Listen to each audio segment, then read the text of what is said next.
For the best part of a century, the US dollar has been the world's dominant reserve currency. However, Donald Trump's protectionist policies, his upending of the global economic order, and a growing US debt pile now threaten to erode the dollar's reserve status. And this might actually already be happening. The dollar's value as measured against a basket of other currencies has actually been falling for the past few months, and this Friday, the euro surged to a 3-year high against the dollar, despite a pretty weak European economy and Trump's tariffs, which should in theory make the dollar stronger. As a result, some European policymakers now argue that a stable euro could attract investors searching for alternatives to the dollar, and even replace it as the world's reserve currency. So in this video, we're going to take a look at why the US dollar is losing its reserve status, and why some people think that the euro has the potential to replace it as the world's reserve currency.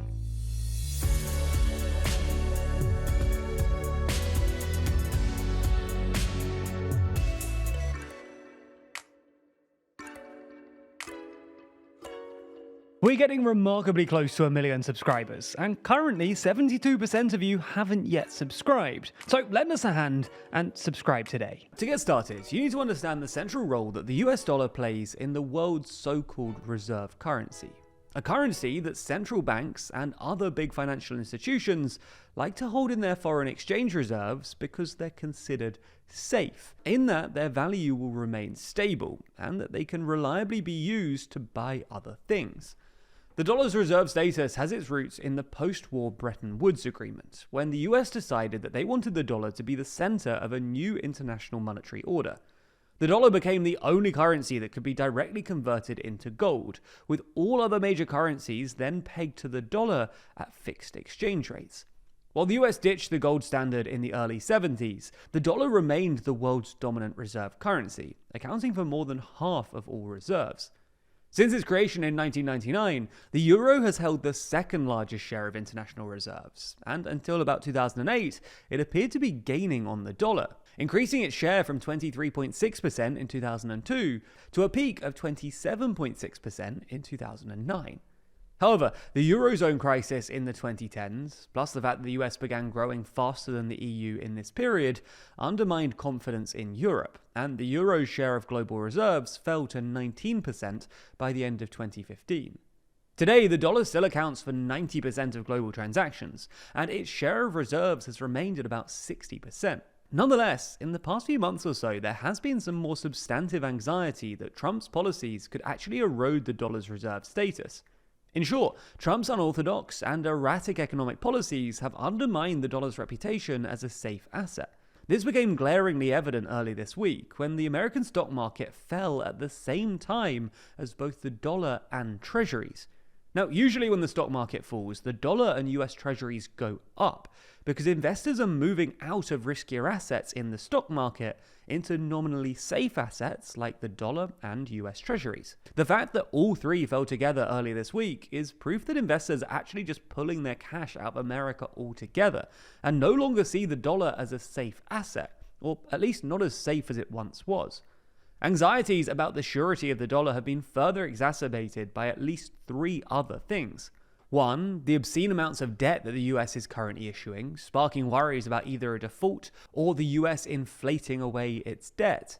2, Trump's previous comments about devaluing the dollar to help America reindustrialize. And 3, his antagonistic attitude to America's long-standing allies and his enthusiasm for sanctions, which has made some investors anxious about the prospect of Trump seizing their dollar-denominated assets. Nonetheless, the big question for de-dollarization advocates has always been, what could actually replace the dollar?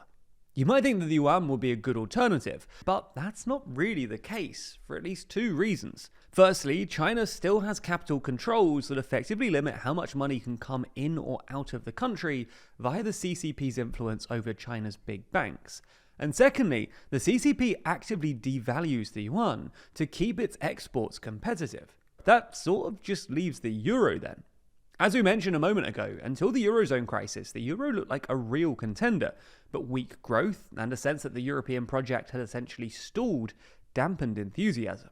However, if American growth continues to slow and the EU continues to move towards deeper integration, then the euro might become the least bad option. And counterintuitively, this process might actually be helped by the issuance of more euro-denominated debt, which is something we're currently seeing happen in both Germany, where incoming Chancellor Friedrich Merz has just scrapped the debt brake to allow for massive increases in defence spending, and at the EU level, where Commission Chief Ursula von der Leyen is talking about issuing more joint EU debt to fund Europe's rearmament.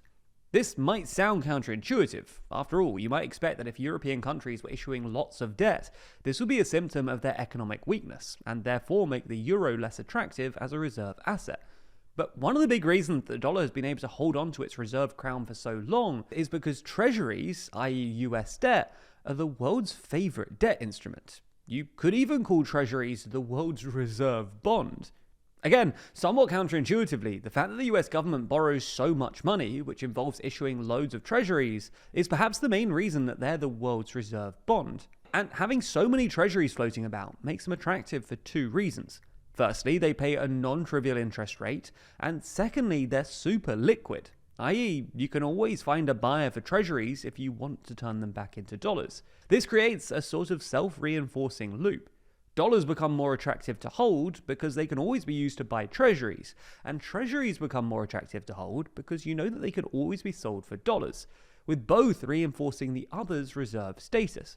Anyway, this is one of the reasons that German bonds, for instance, let alone EU bonds, have never really been able to replace treasuries. There just aren't enough of them floating about, which means that the market for them isn't particularly liquid. However, investors fled to German bonds last week when Trump's tariffs sparked treasury sell-offs. And if confidence in the dollar wanes at the same time that both Germany and the EU, perhaps the two most trustworthy entities in Europe, start issuing lots of new bonds, the euro and euro-denominated bonds could eat away at the dollar treasury complex.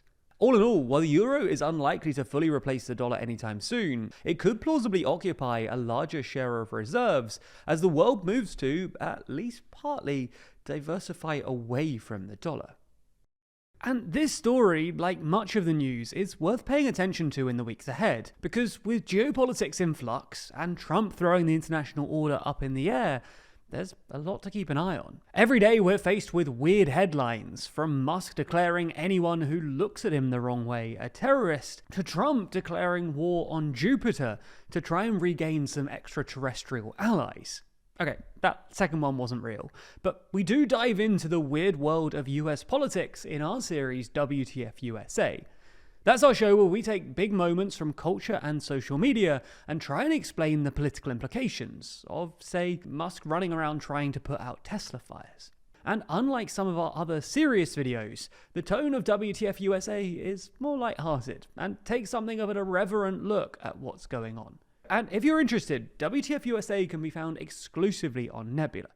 Nebula is also home to some other incredible original content from your favourite creators, like Tom Nicholas's Boomers, discussing everything from generational inequality, housing, the climate crisis, and pensions. The globe-trotting feature-length documentary tries to unpack the questionable legacy of the baby boomers.